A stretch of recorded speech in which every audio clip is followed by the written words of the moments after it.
तर मंडळी, आपल्या व्ह्युअर्स मधले काही कमेंट्स आहेत, मी कमेंट्स देखील इथं वाचायचा प्रयत्न करतो आणि तुम्ही देखील कमेंट्स करायचे असेल तुम्हाला तर कमेंट्स करू शकता.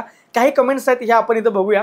तर सगळ्यात पहिली कमेंट अशी आहे की एक मालिका केली म्हणून स्वतःला सेलिब्रिटी समजतात, त्यांना धडा शिकवायला हवा. योग्य आहे ताई. त्यानंतर निक्की बाई नाही ती येडी बाई आहे, घाऱ्या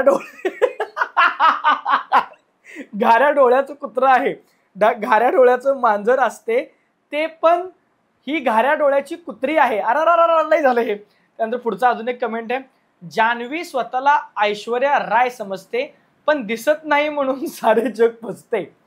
फालतू विलन जान्हवी. कुत्र्याला हाड म्हटलं तरी पण कुत्र लाजत, पण जान्हवी नाही. निक्कीपेक्षा फालतू जान्हवी, एकदम फालतू, ओव्हर ऍक्टिंग. हिना खान, सुरभिना, डॉली बिंद्रा, शिवानी, राखी सावंत यांच्यापेक्षा पण बेशर्म आहे. निक्की तंबाखू. गिड्ड्याची बुद्धी किती. की निक्की जेव्हा बाई म्हणते तेव्हा वाटते की भाजीवाला आला आहे आणि हाक मारत आहे, बाई टोमॅटो. छोटा पुढारी आंबट चौकीन आहे, आतल्या गाठीचा निक्कीच्या मागे.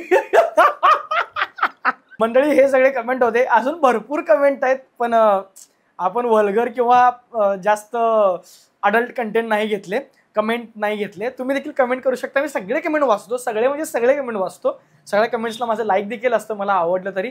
मी काही इम्प्रूव्हमेंट तुम्ही सांगता तेही करतो. पण हक्कानं मराठी माणूस, कोल्हापुरी माणूस पहिल्यांदा ह्या बिग बॉसच्या सिरीजला असं घट्ट पकडलाय.